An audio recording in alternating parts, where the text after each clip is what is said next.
Yeah, yeah, yeah, yeah, yeah, yeah. All right, we are live on YouTube.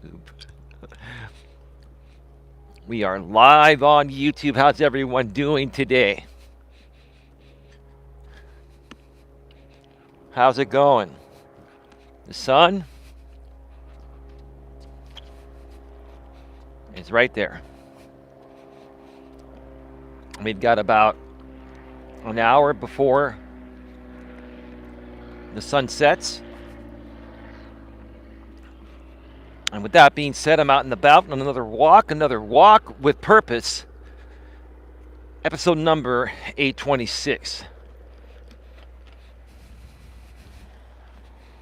Today we're going to be talking about when you lose it all.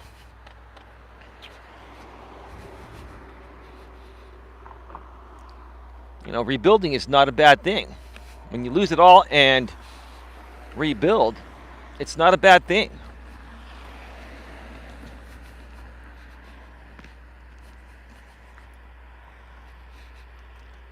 We all go through things in life. We all make mistakes. Sometimes losing it all is out of our control. People lose their jobs. Other things happen. Sometimes medical bills can put people under if they don't have the proper insurance or insurance at all. And that's what I'm going to be talking about here today. Excuse me.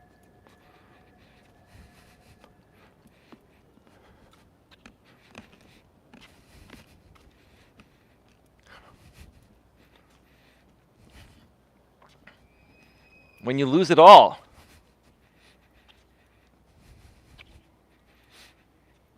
rebuilding is not a bad thing. When you lose it all and rebuild, it's not a bad thing at all.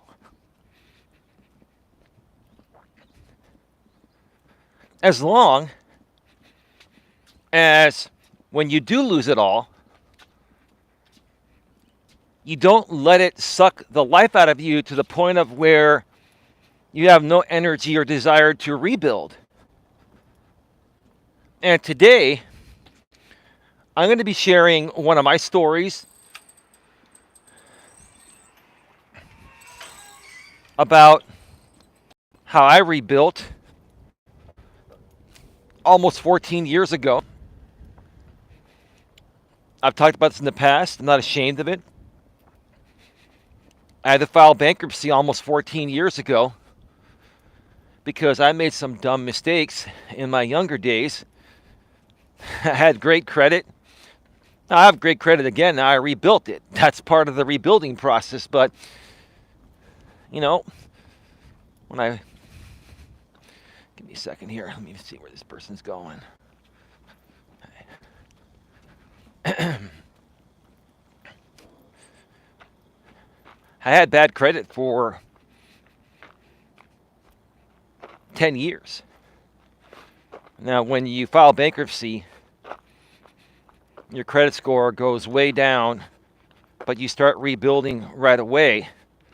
And it isn't until after your 5th year where things really start to come back. And after 10 years, the bankruptcy comes off your record, even though on these background checks you do online nowadays, you can see historical bankruptcies of people. So on a background check, a background check will show your history, even if you've been cleared, right, of whatever you've done, right?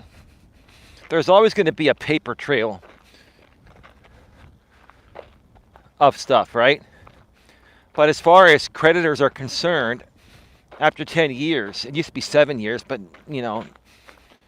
when I filed bankruptcy, they had just recently changed it to 10 years. It comes off your record, and then your credit's good again.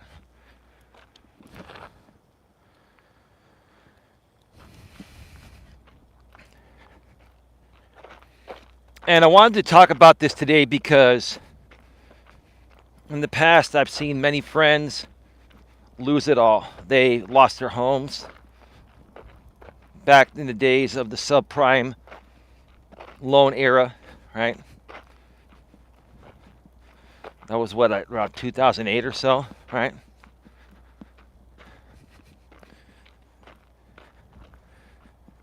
I've seen lots of friends file bankruptcy because they lost their job, or they spent too much money on a house or too much money on a fancy car, and they got in over their head, right?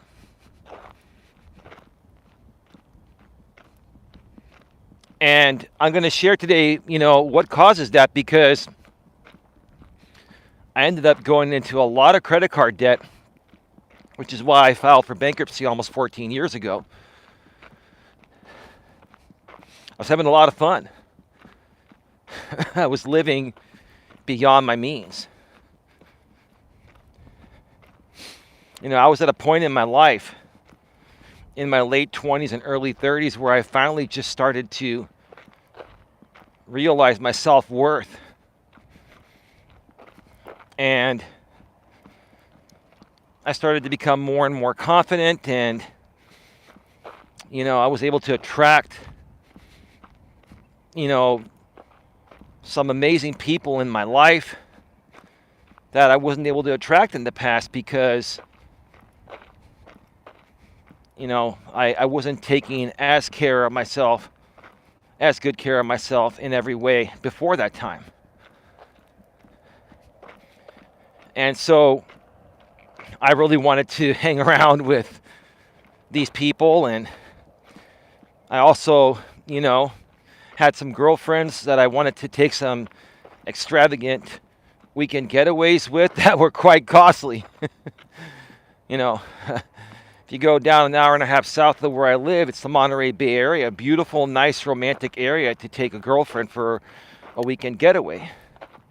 But a weekend getaway in Monterey with hotel, gas driving there and back, food, and other stuff, for two, you are looking at least $1,000.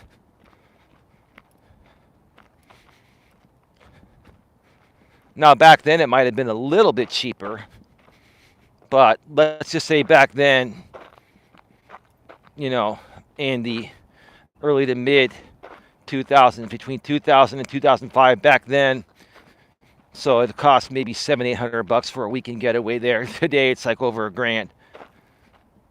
You got to figure in for inflation. It could be even more, like $1,000 for a weekend in Monterey. Weekend for two, romantic weekend for two. I mean, well over $1,000, right? And the reason why I was charging on my cards on top of what I was making, and then I was paying the minimum payments, right, is because it was making me feel better about myself. Because in my teens and my early to mid 20s, I didn't love myself as much as I started to love myself in my late 20s to early 30s, or even as much as I love myself today. You have to love yourself in a non-selfish way in order to, be able to do things the right way, right? So I didn't care about how I paid for things back then. All I cared about was, suppressing, I guess depressing feelings I had about myself. I was just coming out. I wouldn't say I was in a shell, but I was a little more suppressed in my teens and early to mid 20s. And I was just coming out of that.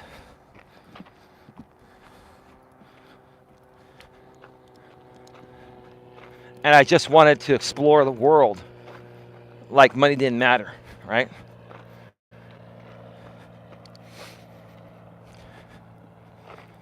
Well,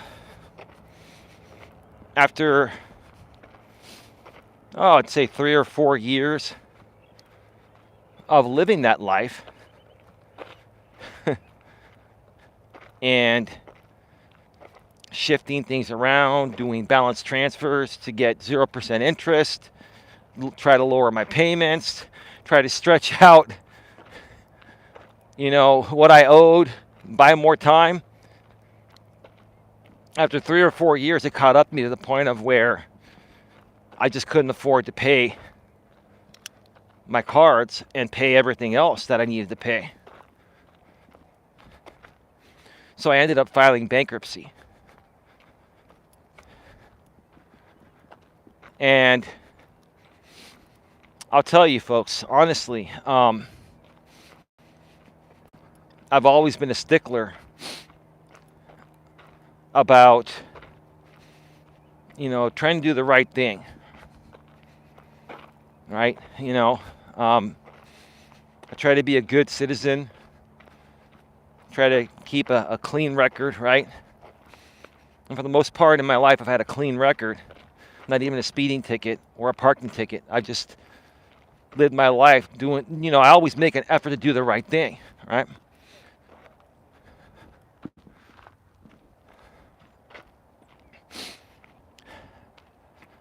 And I always found ways to take care of my obligations, but this one I just couldn't, right? I had to discharge it. I felt guilty. I felt like I failed. I was mad that my credit was going to shit when I always had great credit. I mean, I had over 800 credit before that time. I started, my credit at a very young age, age 18.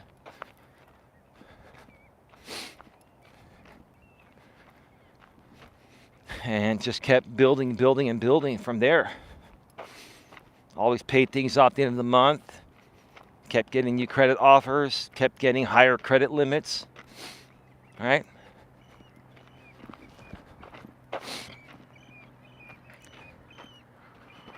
But I didn't let it get me down for too long because I was still working. And when you file bankruptcy, they don't take your car. And it doesn't affect, your living situation. I was living in an apartment during that time.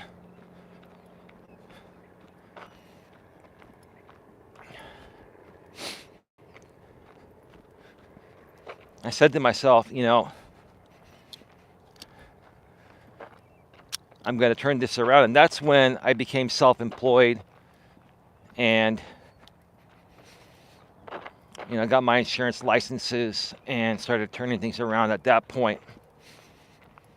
And then I built a network of, great contacts all over Northern California. I ran a lot of networking events. Many of you have seen my other channels. The January Networking Association, or GNA for short channel, has some videos from my past events. And my original Elias Melas channel, been around since 2009, has even more networking events. And even my original, video that I created when I first got my insurance licenses, my promo video on my Elias Melas channel, youtube.com/ELIASMELAS. Or youtube.com/user/Elias Melas. It even has one of the old user accounts. I believe you can also access it at Elias Melas too, with the new mentions, if you want to check it out.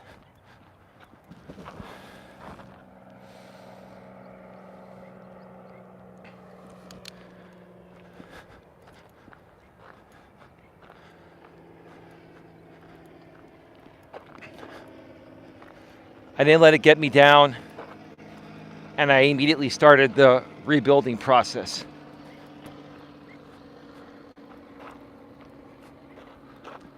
Now,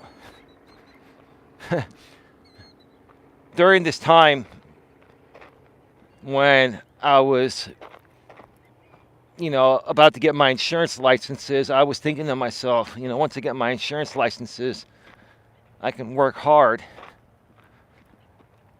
make a lot more money, and pay off my credit card debt without filing bankruptcy. And after talking with my dad that was around back then and some other people in my family, I realized that it was just not going to be possible.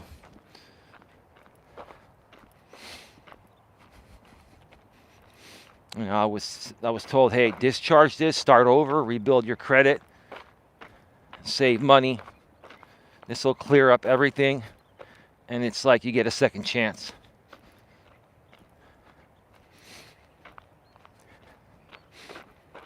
And I've never, ever taken that second chance for granted. In life, we're all going to make mistakes. We're going to make mistakes that are going to cost us. We're going to do things that we feel initially are going to pan out for us and accommodate the lifestyle that we want. But then after 3 or 4 years, when the walls start closing in and everything starts crashing down, we start to realize, oh boy, maybe I should have expected this, right? Like I said earlier, I've had a lot of friends that have been through this. They've been through bankruptcy, foreclosure on their homes. They've lost it all, right? Now, I wouldn't necessarily say I lost it all, but I guess you can say that because, my credit is everything. Like your credit rating is everything. You can't get shit without good credit. And if you have bad credit, you pay a lot more for stuff, or you get less service, right? You get crappy cell phone plans and this and that. Fortunately for me, I had established all of my, all my accounts, like, DirecTV and my AT&T landline phone and cell phone.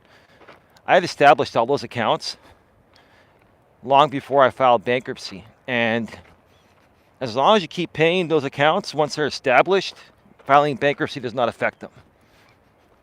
So I was fortunate there. I still got to, keep my same cell phone carrier. I've been with the same cell phone carrier for like 25 years now. It was originally called Cellular One. Then the original AT&T bought Cellular One. Then SBC bought out AT&T.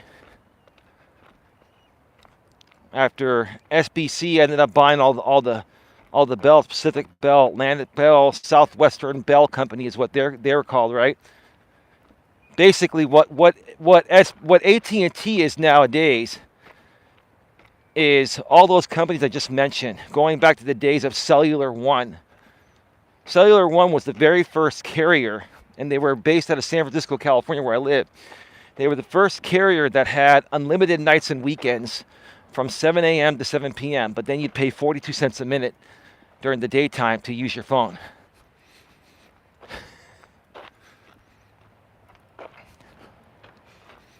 So, Cellular One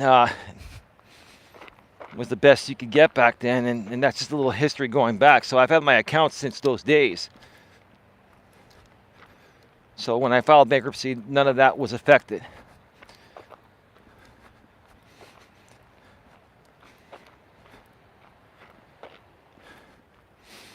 But I know there are people that have struggled a lot more than me, or have made even more mistakes than I've made financially. I'm seeing on YouTube nowadays, there's this one guy I follow. I can't remember what his channel name is, but the guy's name is Yusuf. I think he's like an Armenian or Russian guy, or yeah, I think he's from Russia or somewhere. But this dude works for some dealership where people call him to try to trade in their cars. And he records the calls and basically makes videos off of them. Obviously, he, you know, doesn't put out their name and stuff. But it's really interesting.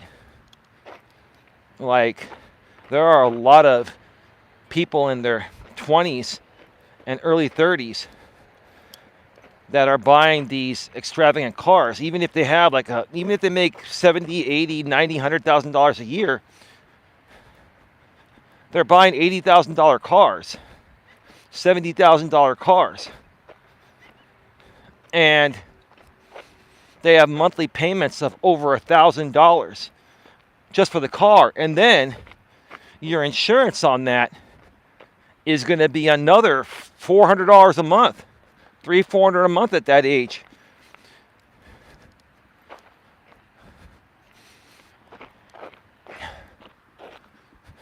My insurance right now, with a perfect record, one of the best companies, Mercury, because prices have gone up, is $200 a month.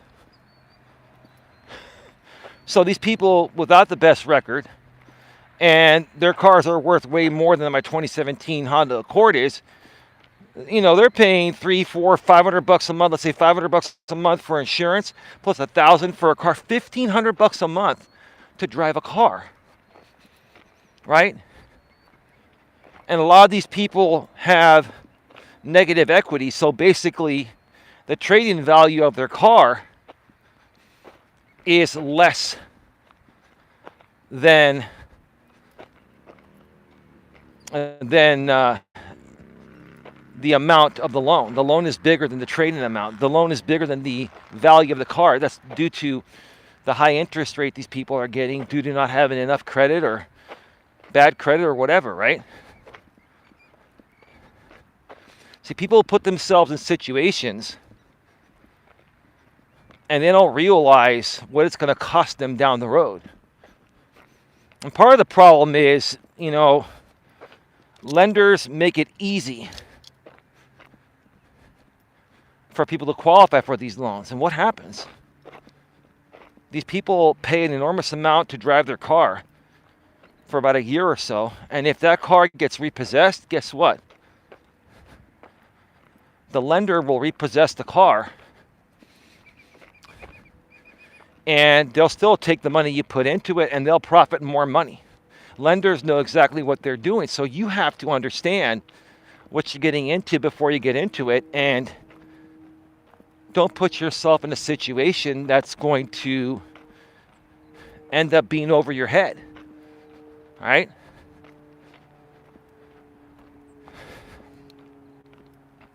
If you're someone right now that had it all a few years ago, and now you're starting to feel the walls close in, you're making less money, you've had to downsize, right? You've had to sell a car, a house, or downsize your house or car, right? If you're in that situation at this point, the best thing you can do for yourself is, first of all, realize what got you in that position in the first place. Are you able to escape the situation by liquidating to the point of where you don't have to file bankruptcy? And if you can escape it, what are you going to do to rebuild? Right?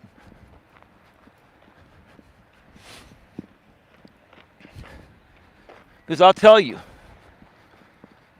these situations put people in a very sour mood. These situations where you're feeling the wall starting to close in, you're running out of money, whatever you were doing that was making you money is not making you money anymore, or you lost your job, right?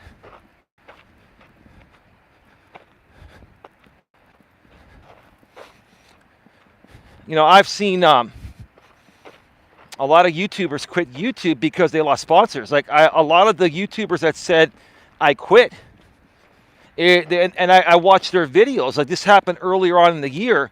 Some very prominent YouTubers quit because they had big time sponsors that were paying them a good chunk of money, and they pulled out.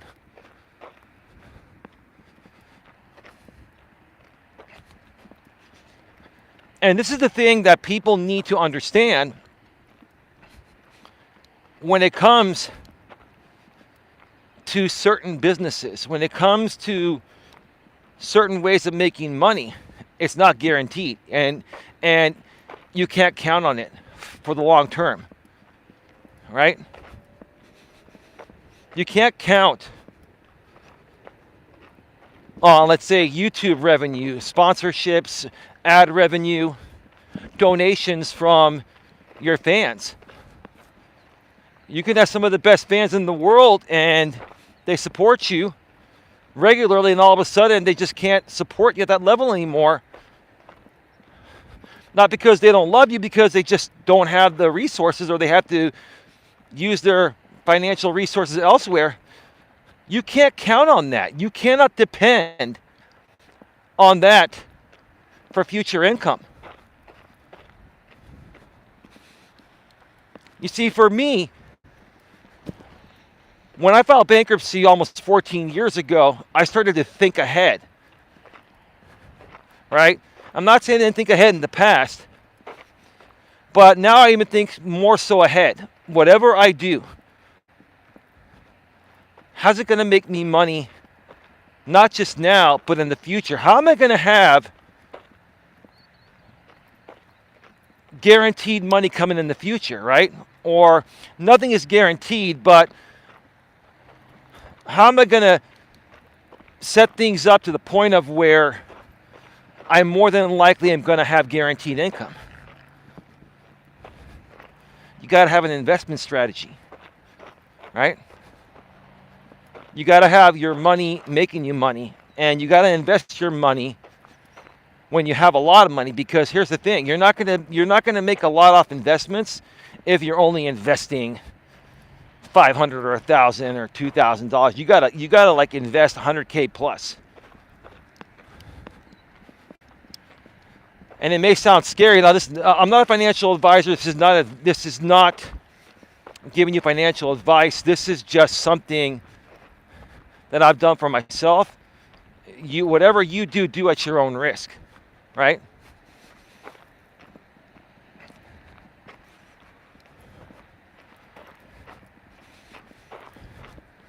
But, I've been investing for the longest time. I've had 401k retirement plans going back to my Costco days in my early 20s. And all of those plans, you can keep rolling them over to what are called IRAs, individual retirement accounts.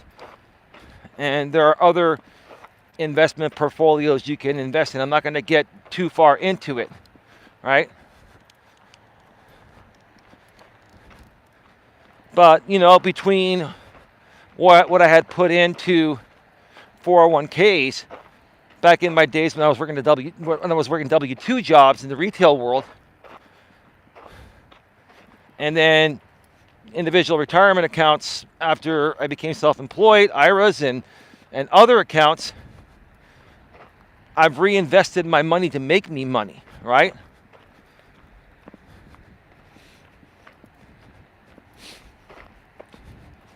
And that's why I'm at where I'm at today. Yeah, things are tight because it's very expensive where I live, but I'm getting by because of the choices I've made since my bankruptcy.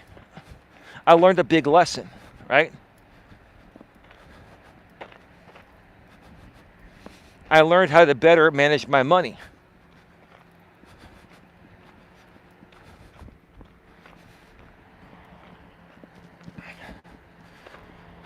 The sun's starting to go down. I don't know if I should go the entire way. I think I'm just going to do 3 miles today.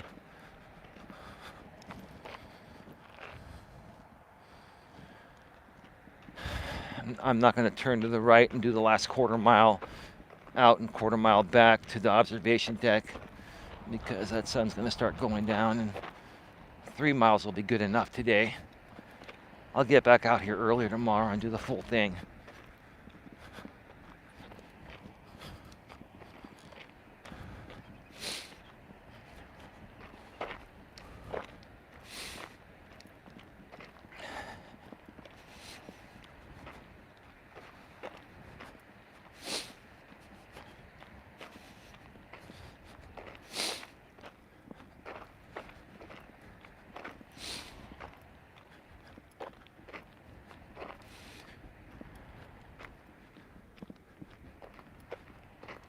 So that's one thing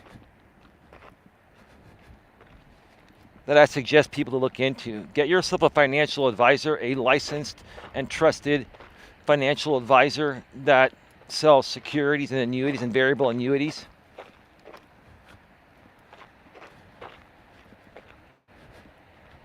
I met so many wonderful financial advisors when I was networking in person 12 to 15 years ago.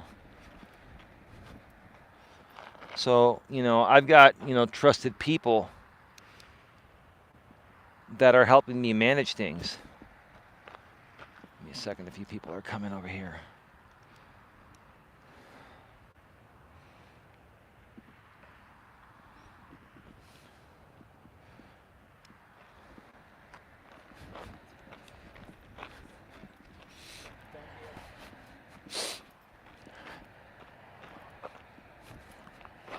Now, some people are saying, hey, I invest in crypto and this and that. Do what you got to do. I'm not a big crypto fan. Crypto, unless you have a whole lot of money, and I'm talking about hundreds of thousands to lose at a time or win at a time, to me, it's not worth the risk, and it's not going to make me enough that a trusted financial advisor will make in the regular markets. Whatever works for you, as long as you're doing something that's making you future income and you have your current money making you money.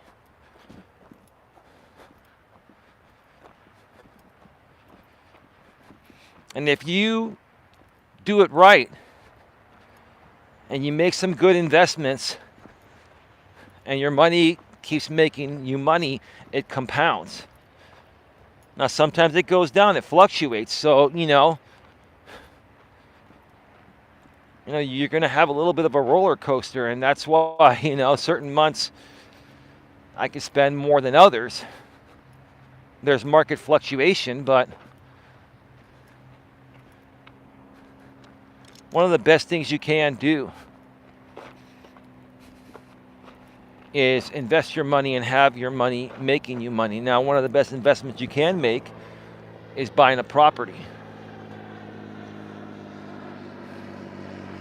But also, having a stock portfolio with a licensed and trusted financial advisor is just as good, right? I'll tell you, if you make the right investments through your stock portfolios, you can make a lot more money than the equity of your house. You can make a lot more money quicker. Now, people here in the San Francisco Bay Area that bought their homes, 40 years ago, 40 plus years ago, have basically made 6 to 7 times their investment. Homes that were $300,000-$400,000 40 years ago, which was a lot of money back then, are now worth $3, $4, $5 million. Now, that's a great investment, but that's an investment over 40 years. If you invest in a stock portfolio, you can make a lot more quicker, but you got to have the right advisor or advisors helping you that have a proven track record. And you got to find the right risk level. You don't want to You don't want to be, how do I say this the right way? You don't want to play it too safe, but you don't want to play it too risky either. You want to kind of balance out the risk factor, right? If you play it too safe, you're gonna make, little money, and it's gonna take you a lot longer to make the money you want to need to make. You can figure that out with your financial advisor.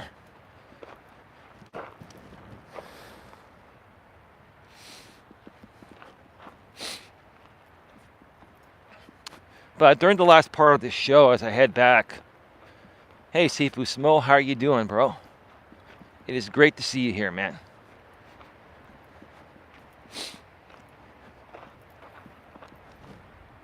My brother. Yeah. Are you feeling better today, Dion? Are you feeling a lot better?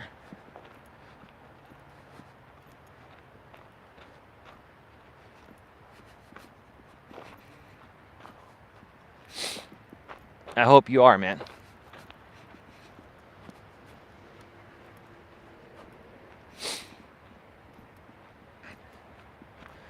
Dion, I'll say this to you again here today, out of respect for you. Hang on, what did he say? Ashley and I got back from shopping with the kiddo. That's why I'm late. No worries, bro. Come and go as you wish. It's all good. There's no such thing as being late here, dude. You just consume the content when you can. You can always catch the replay. No big deal, man. It's all good. Hope you guys are doing well. But, I'll say this, Dion. Like I've always said, the only opinion of yourself that really matters is your own. And I've said that so many times, not only so it can finally sink into my head, I also want it to sink in other people's heads too, like yours. The only opinion of yourself that really matters is your own. And it doesn't matter what other people are saying or doing to you out here on YouTube. It doesn't. You have full control over it. So do I. I have full control over who I want chatting here and who I don't. I have full control over what postings I can see or can't see. I can block people, and trust me, I'm the master of blocking people.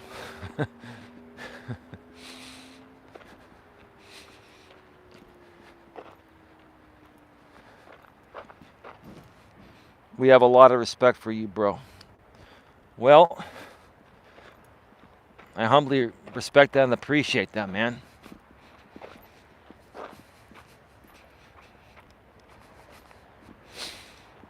Yeah, it's funny, Dion, is that there are 49 people here, and you're the only one chatting. And it's the same fucking people whenever there's no rebroadcast of my streams. These people come here, and they're all blocked, but they're still watching. Go fucking figure, right, dude? I'm only saying this right now not to feed into it, just to kind of get a good laugh and say, I think you guys are just curious about what I'm going to say next for whatever fucking reason. I mean, that's just the way it goes sometimes, Dion. So I'll take their clicks and their ad revenue and say, hey, whatever, right? And we're just going to keep pushing forward to reach a new audience. In the meantime, Dion, hide user from channel and then go back to your mentions section on your app and click the 3 dots and click block this user. That'll Google block them. When you Google block them, it blocks them across the entire Google platform, including YouTube. And every time that they tag you in the future, once you block them, they won't show up in your mentions section. Now, they'll still show up blue on their end. It'll still highlight your name on their community wall, but you won't get notified. And it won't affect your SEO relevancy anymore at all. You know what I mean, brother? I agree, brother. I've had to rebuild a lot. Yeah, yeah. Sifu Smo, yeah, bro. They like observe from the sidelines. They are envious of our success. You know, Dion, if there's one thing that I've seen a lot of other people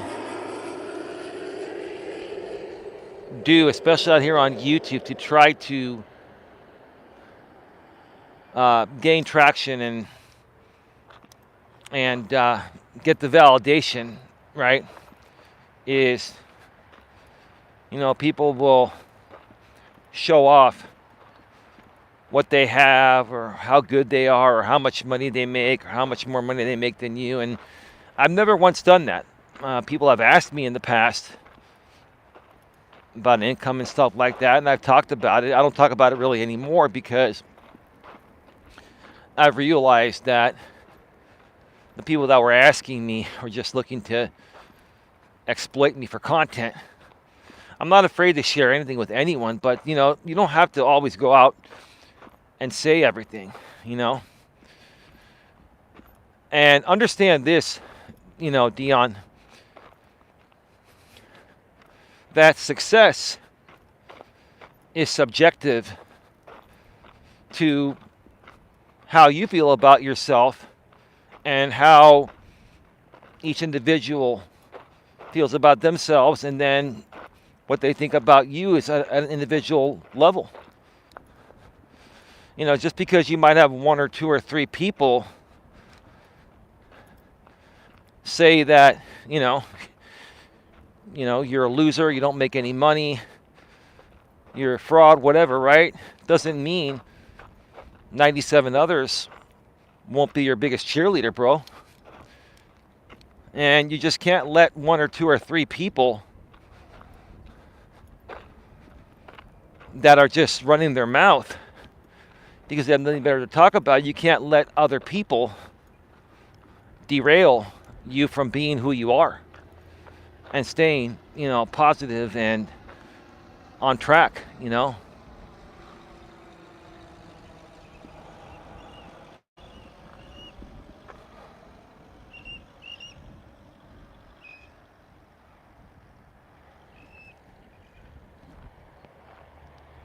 That sun's starting to go down.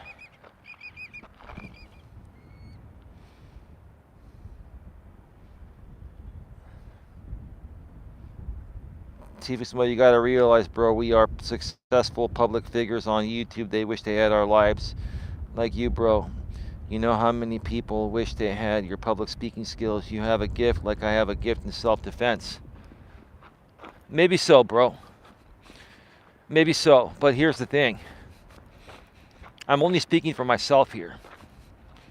It's like I don't go around saying that, I have a gift or this and that, or I'm the best at this and that. What I go around and say is that I have a lot of experience in public speaking. And I've come a long way from where I used to be. And I understand how scared people are to get on a stage or to do a YouTube live stream or a YouTube pre-recorded video or whatever, right? I approach it from a different standpoint, a more, humble standpoint, like from a huge level of humility. And I think some people, I'm not saying you, maybe this is something that you might work on, it's up to you, but I don't think how self-absorbed some people sound. And it's not that they're trying to sound self-absorbed. These people are coming off that way because you've got detractors online or in the real world coming at you, challenging you on who you are and what you got, and you feel the need to prove to them that they're wrong, right? Does that make sense, bro?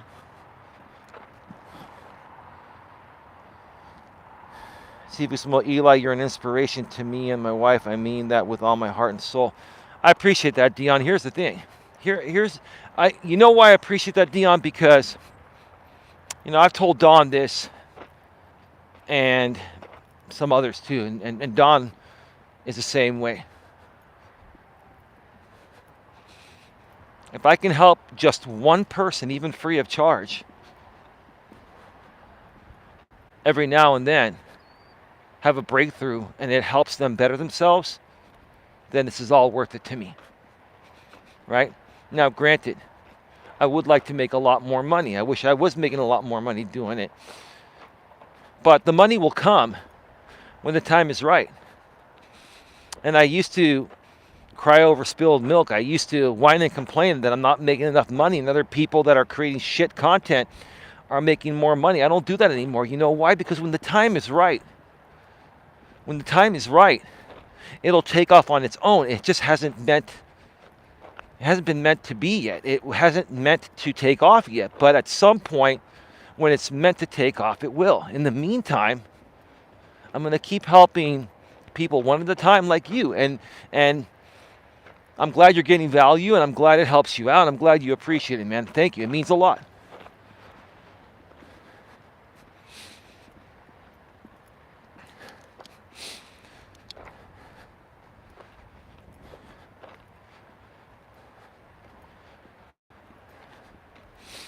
Sifu Smo says, Ashley said she is going to start donating. By the way, she handles all of our finances. It's all good, bro. I'm not worried about that.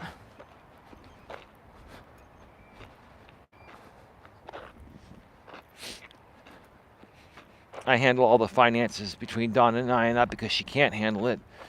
She's having vision issues right now, and we're still trying to figure them out. She had a test recently, and we're waiting for results. So, but Sifu Smo, she said she wants to start donating at least $100 a week. Well, I mean, oh boy, what's the oh boy for, bro?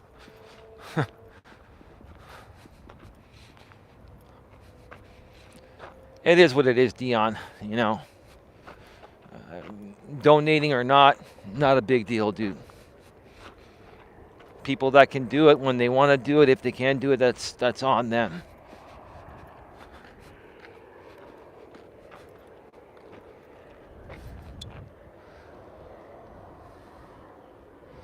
The eye procedure scares me, bro. Nothing to be scared about, dude. You know, you've got to take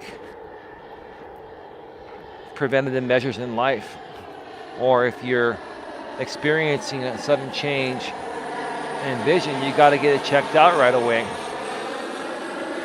So if there is any type of, eye disease or something, you can catch it early on and save your sight. Now, Dawn has been to many eye doctors, and they've all said there's nothing wrong. It's like everything looks normal, but it's still affecting her vision. So she's had to get more specialized treatment. Like, she's been in like 4 or 5 eye doctors, and she just had one of the top field analyzer tests last week, and so we're just waiting to get some results and go from there. But hey, it is what it is, bro. You can't sit there and you can't dwell on it, dude. You can't let it consume you. You still have to live life. You still have to function, to work and bring in more money to pay bills. I mean, you can't let this stuff derail you, you know? That's why rebuilding, after you've lost it all, when people lose it all, you got to start rebuilding right away. You got to snap out of it and say, hey, I fucked up. You know? Yeah, maybe I'm a little bit ashamed of myself, whatever, right? But I'm not going to waste any more time, and I can't afford to waste any more time because I need to be able to survive. So you got to get right back on that horse and turn things around and learn to better manage your money.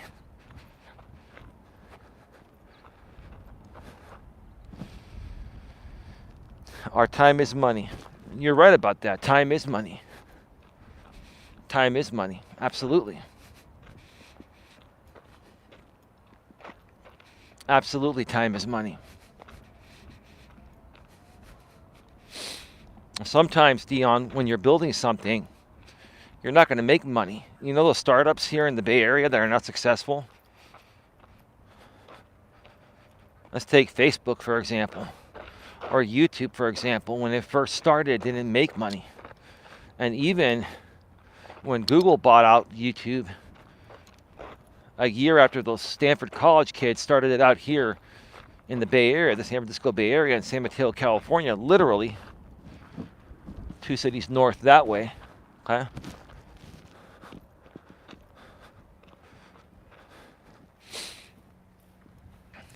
They didn't make money for a long time. Now, they started making money 3-4 years ago, and it's all good.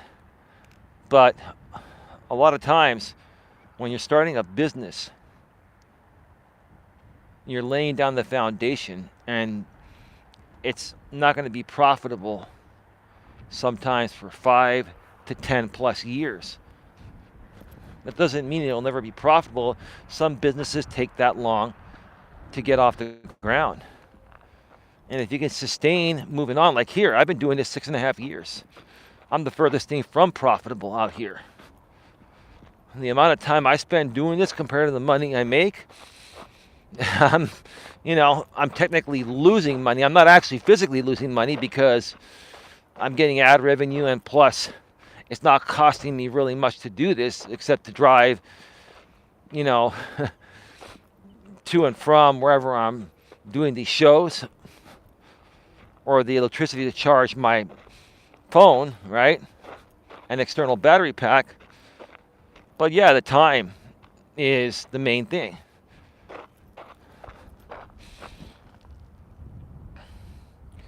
Sifusmo, did you know when I first got my dojo off the ground, I didn't make any profit for 2 months?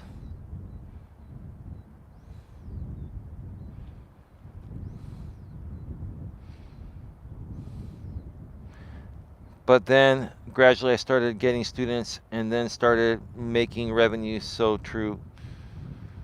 Now I have one of the best schools in my city. Well, that's good, man. That's good to hear. So now your school is successful and profitable. That's great, man. I'm really happy for you. And I'm glad that you stuck with it. Because, if you're leasing a building and you're making no money even for 1 month, unless you got money in the bank to pay off the lease and all that during that time, you can get into big trouble. Yeah, it's not easy, man. It's not easy, but when you're starting the business, it's all about timing. And probably what I would have done in your shoes, Dion, is more so started the business online, because it wouldn't have cost you as much. There's no business lease to pay every month, right? If you focused on making high quality 4K martial art videos and teaching people martial arts and just giving away for free what you're doing in the studio, you'd get a lot of views and get a lot of ad revenue and probably some donations. And every now and then, you could do some live streams, and then you get enough money, you start to lease a studio, and you start to offer, services in person, and then you've got the money to pay for your lease and your overhead. And then when you start to fill your building up with students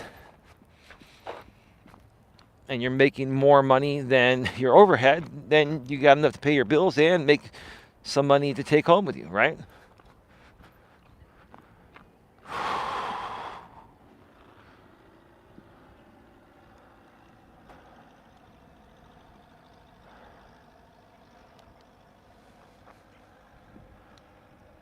It's a beautiful night.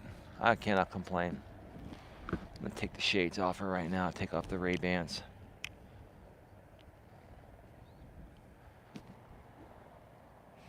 You can see back there the orange, that's where the sun is setting below that mountain, that hill over there.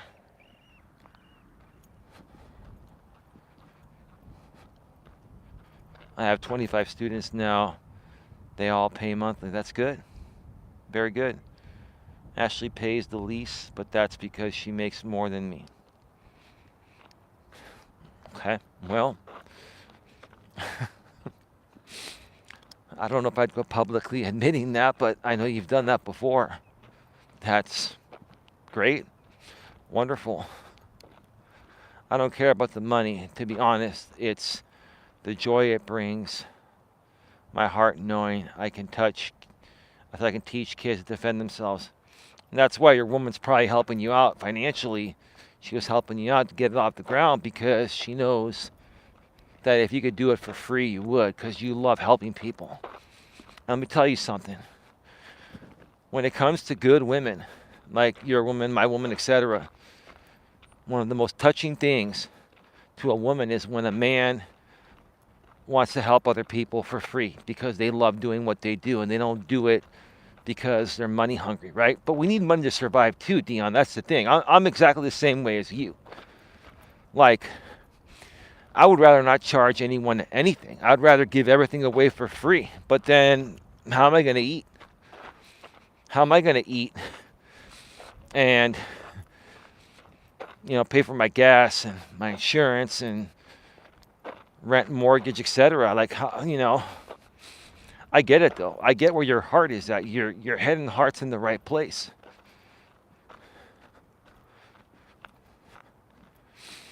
And it's all good, bro.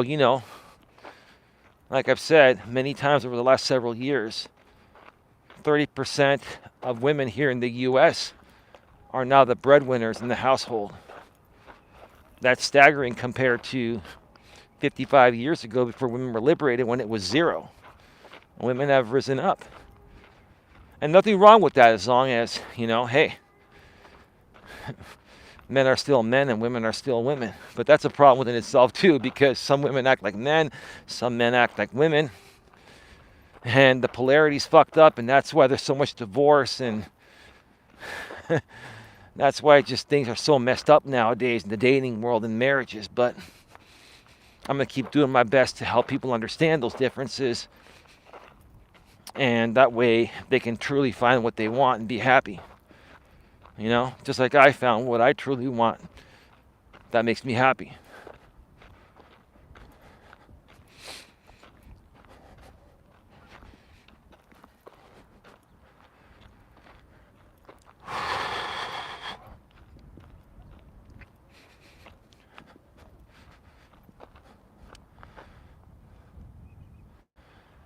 Sifu Smo Ashley's amazing. She has helped me be a better soulmate. I spoil her so much. Well, you've been with her for a while, so,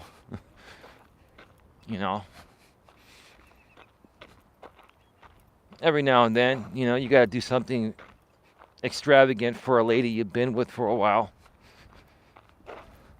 Nothing wrong with that.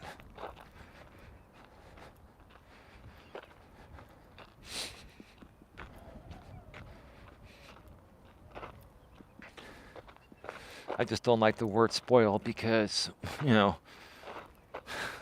sometimes when you say that, like, women take advantage of your kindness and then they start to expect things and treat you differently if they don't keep getting the things you started giving them to, quote unquote, spoil them, right? With Dawn, I have a lot of respect for Dawn. I do things for Dawn because I love her and I respect her. And yeah, Dawn's been through a lot and she's still recovering through a lot of stuff and she's doing great. And, I've taken on a little extra work than normal. But I'm cool with that because I love her. When you love someone, you accept everything that comes along with them. When you love someone, if they're, going through something and they're not able to drive, you drive them places. Okay? If they're not able to drive to run errands, you go run the errands for them. Right? There's nothing wrong with that. Absolutely nothing wrong with that. That's a good partner, a good human being, right?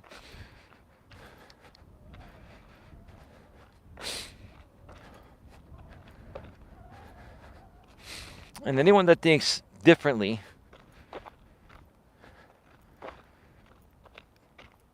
is just not a good human being, Dion, you know? I've seen many people out here on YouTube take care of their significant others when they were going through things. And then some other people have lost their significant others, but they were taking care of them up until the very last day they were alive. And I can respect that. That's called true love and happiness. You know love is true when someone you're with is at their worst and you still love them and you're helping them get back. Now, I'm not saying that Dawn is bad. She's not.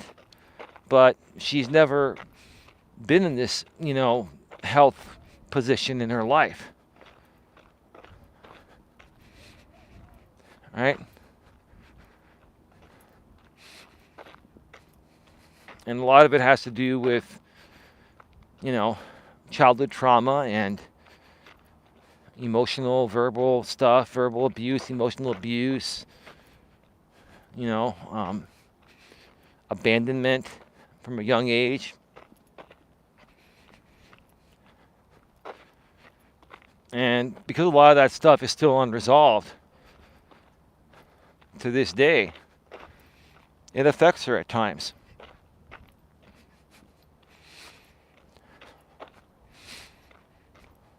But I understand that, and I love her and I respect her no matter what.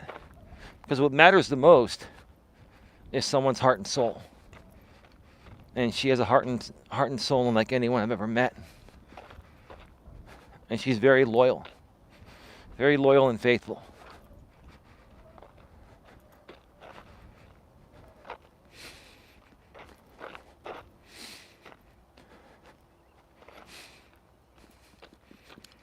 And so, once Dawn completely recovers from everything, hopefully by the end of the year, puts on some more weight and other things, get in order, you're going to see an amazing transformation. And I'm sure she'll want to share it with everyone here at that point.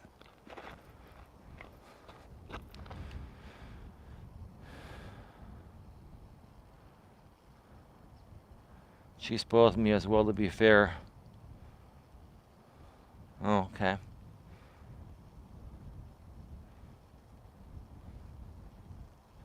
Dawn is an amazing woman. You are lucky, brother. There's not one bad bone in Dawn's body. She's an amazing soul. We love her. Amen, says Sipus Mo. Yeah, man.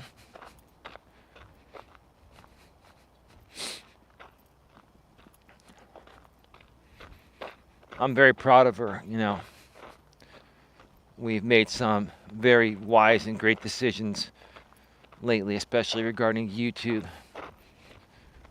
But like I was saying yesterday, Dawn and I may have some announcements coming very soon. So stay tuned. And when the time is right, we will announce those things. God, I'm getting super hungry because I haven't eaten that much today.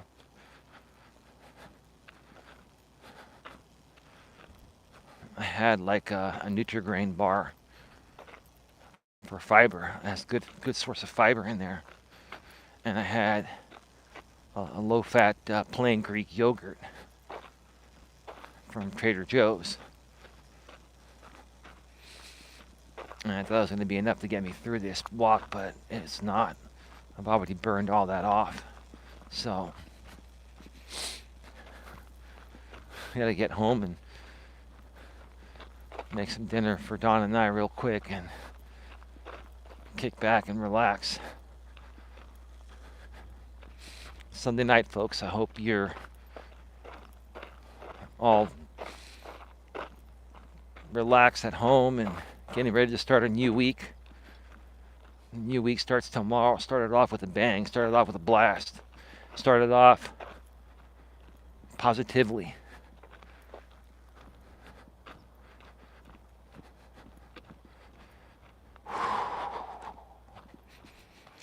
We are at 65 minutes, an hour and 5 minutes.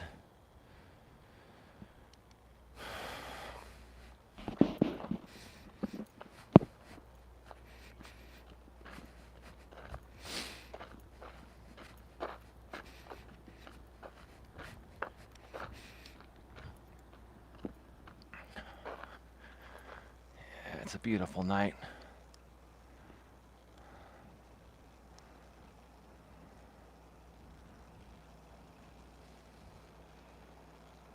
You know, folks, it's never too late to start turning things around. But you got to realize that the things you've done in the past were not sustainable long term.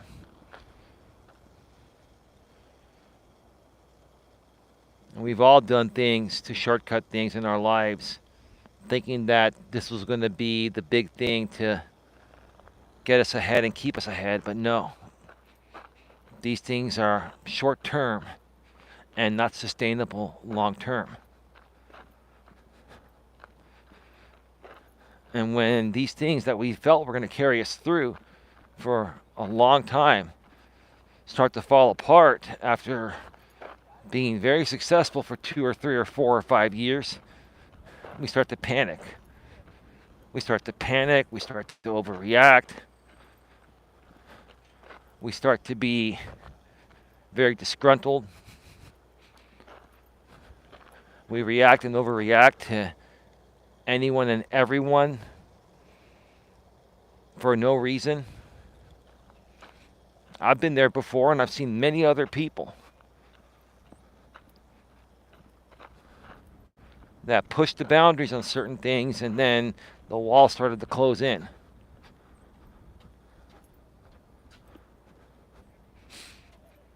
And then they start to panic and behave erratically. It's when that panic kicks in or sets in and people start to behave erratically is when you know that they're feeling the walls starting to close in, and they know it's only a matter of time before the walls do close in. Like I've always said, in life, you only get back what you put out. What you put out, you get back. Well, we got some people entering the trail right now.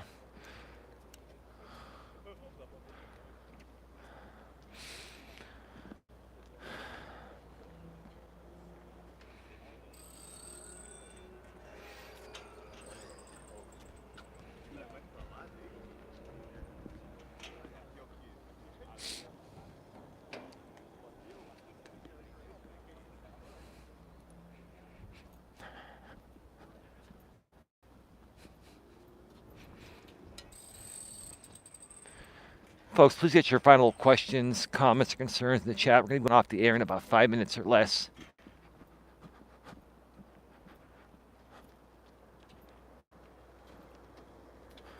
Everybody always comes out on the trail right now at the last minute.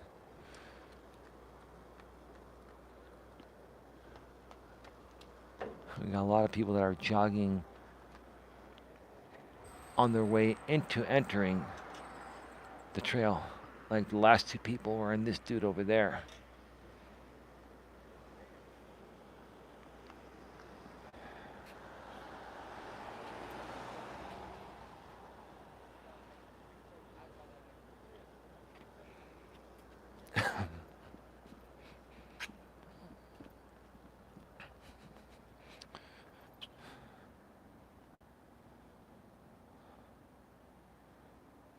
Eli, when Ashley and I got married, I didn't allow her to have social media. We had a talk, and now we agreed, and she can have social media. Now it's a bit of a control freak early in my marriage. Why are you saying this now? And then on your community wall, you said, in response to someone you shouldn't have been responding to, why did you say that you're not legally married, but you are married by common law? This is what confuses me about you sometimes, bro. No disrespect, but you're saying now that you got married, and then on a community post you said you weren't legally married, but you're common law married. I don't know, dude. It's all good. You know, it's all good. No worries.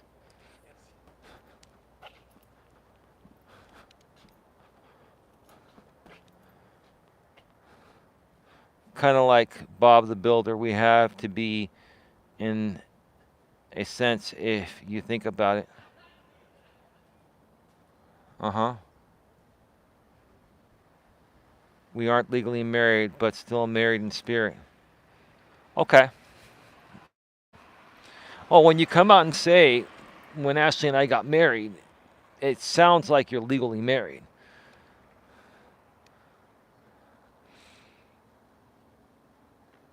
Now, you don't have to get married. You can become registered domestic partners, and it's almost the same thing. You can file taxes together and stuff like that. Now, Donna and I will get married. Um, we will get married, and we have our reasons why we're not married yet, and it has nothing to do with the family estate or anything. And we really don't give a fuck what anyone thinks. We'll get married when the time is right for us, for whatever reason. You know? Let's see. I'm not gonna lie, when Ashley and I met, I was a huge narcissist, but she helped change me. Now, you and her do yoga on Saturday mornings to help your anger. Well, Dion, let me ask you a question, bro. Where does your anger stem from? Now, if it's not too personal, does your anger stem from your upbringing, from your parents? Is there some kind of trauma that you're dealing with, or where does the anger issue stem from? Because in order to fix issues, you have to get to the root of the problem, right? That's how it is. That's what I tell people. That's why a lot of people say, well, Eli, you're getting too fucking personal. Well, here's the thing. I can't fucking help anyone if we don't get down to the root of the problem, right? People are saying, oh, Eli's pushing it. He's getting too personal. He's asking just too much. No, I'm not asking too much. I'm asking exactly what needs to be asked to best be able to help people. I can't help people with no information or on a lie. People got to keep it raw and real, and they got to say, hey, look, I've got fucking childhood trauma because I was abused growing up by my mother, my father, or whatever, right? And see, if people come out and more so are honest, they accept it and they're honest about where their issues stem from, people will respect you and understand you more, right? See, I may not like how certain people behave out here on YouTube, but I'll tell you this, I understand why they behave that way. It's because of the way they were raised. It's because some of those people would witness their parents do some vile and crazy shit that traumatized them, right?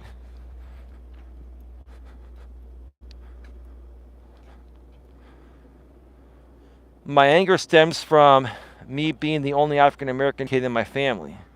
My stepmom had hatred for me because I was African American. Really, Dion? Is that the actual truth, though?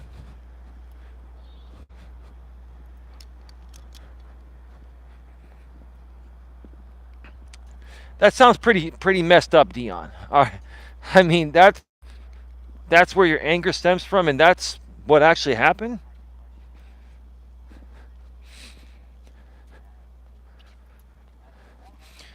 Well, Dion, are you? Let me ask you this: if that is the case, then you basically have been holding on to resentment all this time for your stepmom, and she's your stepmom, right? If it's not too personal, Dion, is your birth mom still in the picture, or I can't remember. I think you may have said something in the past. That's your stepmom, right? That's not your blood biological mother. So, Do you really have to, if she's being that rude to you, do you really have to value that? And what does your father think about that? Because obviously that's your biological father that's married to her, right?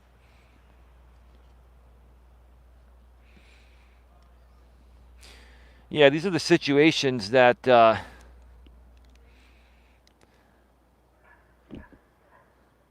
I recently met my real mom a year ago in Alaska. Okay, so you never met your real mom.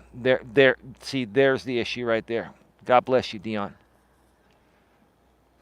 You didn't have your real mother growing up, so you felt abandoned. So you're angry because you felt abandoned by your mother. So that's why you and Don relate, because you both have abandonment issues. Interesting how things, a little conversation, maybe get a little personal, and then we could fucking figure shit out, right? It's complicated, brother. I was depressed for a long time. Of course you're depressed because you're abandoned by your own blood mother that gave you birth. What do you expect, dude? Like, I'm not mad. I'm just saying, dude, I understand. I appreciate you being raw and real. This is raw and real right now. Now you're being raw and real, right? Now you're earning a lot more of my respect. I'm not saying I didn't respect you before that, but now I got you, dude. So now I understand why Dawn has a lot of brotherly love for you, and you have a lot of like motherly love towards her or whatever it is. Like you know, Dawn's too young to be your mom, unless she would have had you at age 16, which is possible. But I was a abandoned, helpless dude. Don't listen, Dion. The way you're putting it out there right now, dude, it's making you sound like an attention W. You're playing. See, dude, here's the thing. I respect you and I believe you, but you can't put it out the way you're putting it out. You're like, I was an abandoned African American child with a B word, right? Do you see how you're coming off? You're coming off like you're playing the black card, right? And I love you, dude, but I'll even call you out on that, dude. There's no need for you to play the black card. You got to rise above and say, you know what? I'm better than this. The color of my skin has nothing to do with who I am. No, I know you're being honest, but I'm calling you out and saying, the thing is, in order for you to work through this and let go of all the resentment, which will in essence help you get rid of your anger issues, you got to stop playing the card, dude. People are gonna criticize you because of your race, and you know what? Turn the cheek and say, you know what? F them. They're not worth it, right? Because race has nothing to do with it, dude. And the people that are criticizing you about your race are miserable about themselves. They're just projecting, and they're trying to take you down with them because they perceive you to be in a better place than them. Right? Dion, you're a much better person than to play the race card. Right? But I do feel for you, Dion. Now I get it. I understand. I understand why you and Don get along and relate. You were both abandoned at a young age by your family. Now, you met your mother. I hope that went well. I hope that gave you some kind of satisfaction. I hope that gave you some kind of closure. I hope you get to see her again. I hope she's doing well. But either way, you got to rise above, dude. You got to rise above and you got to let go of that resentment, because you holding on to resentment is only going to make you more and more angry over the dumbest shit, and it's going to affect your life forever, dude. I used to get mad at the dumbest shit. Even out here on YouTube years ago, initially, I used to get mad at the dumbest shit. Now, I laugh and I move on with my night. I don't give a shit. I truly don't give a shit. So true, brother. It helped mold me into the man I am today, one of the best African-American martial artists of all time. Yeah, but Dion, let me ask you this one more time. Do we have to make this about race, or can we just make this about you as a man? You as a man are a great martial artist, striving to be the best martial artist in the world, and you're on your way. Do we have to make this about race, or can we make this about you just being a good man, a good person? Because does it really matter? I'm white, Dion. I'm white. And I could be taking offense to what you're saying right now, but I'm not. I'm not, because I understand the stigma against African Americans in the past and how poorly you all were treated. But man, it's really time to get off that, dude. I thought about sparing my stepmom in my dojo many times because I was so angry, but my wife told me that's not the way. Oh, so what you're telling me, Dion, is you were at one point considering ending yourself. Is that what you're saying? That's really sad, dude. I think you're a lot better than that. Because let me tell you this, dude. I know you know how to fight better than me, right? And you could whoop my ass. But I'll tell you what, if I was anywhere around you saying something like that, I would have whooped you, bro.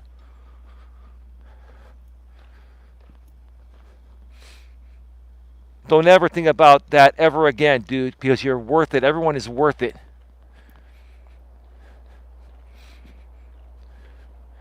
Not ending myself, but ending. Oh, you thought about ending her. Oh, oh God, Jesus Christ. Dude, wow, man, you were that mad over the abandonment.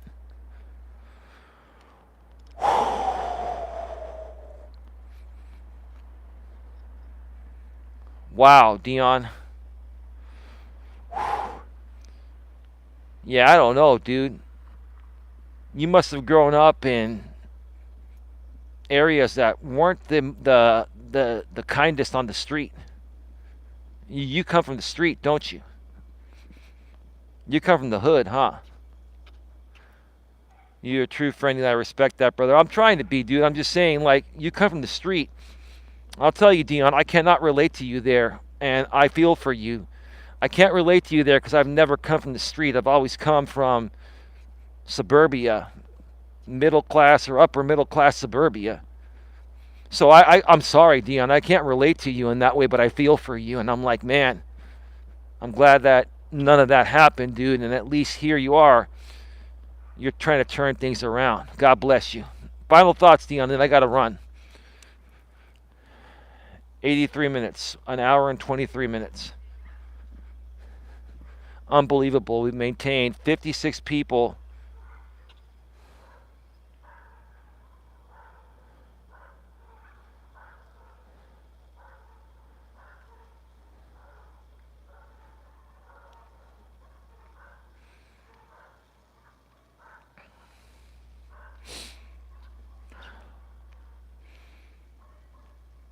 That's a deep hurt that Dion's holding on to.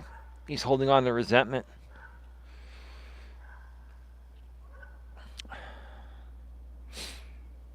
Yeah, Dion, if you need something, reach out to us behind the scenes.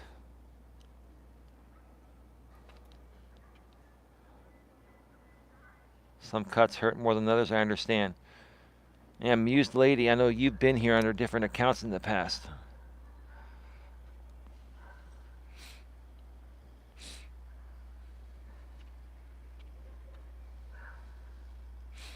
It's all good. No, it's you. Do I know you, Amused Lady? Is that you, Miss P? At Amused Lady says it was hard having to practice my martial arts and then having to see a crack pipe next to my punching bag in my backyard. Well, if one of your parents was doing that while you're growing up, that's no wonder why they're not in the picture, man.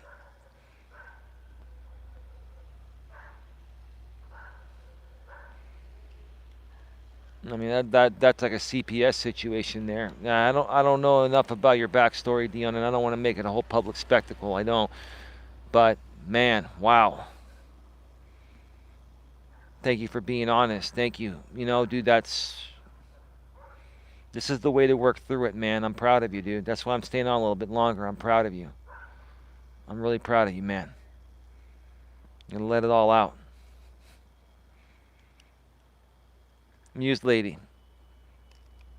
Who are you again? Let me know who you are before we go. I don't care. I'm just curious. Is it you, Miss P? I'm not Miss P. Heck no. Then who are you? You care to share? I'm not Miss P. Heck no. But you know who Miss P is, so then you're obviously involved with the group of people that I don't care for. Right, Muse lady? The fact that you know who Mrs. Portland is, I'm me, I've been here before. Well, okay. It's all good. No worries. This has helped a lot, Eli. Thank you. Well, you're welcome, Dion. I'm glad I could help. Don and I will continue to help you. That Muse lady, are you a troll? She's been here before, dude. I just can't remember who she is. But anyway, gotta run, folks. See you all tomorrow. Have a good one. Take care, and as always, be good to each other.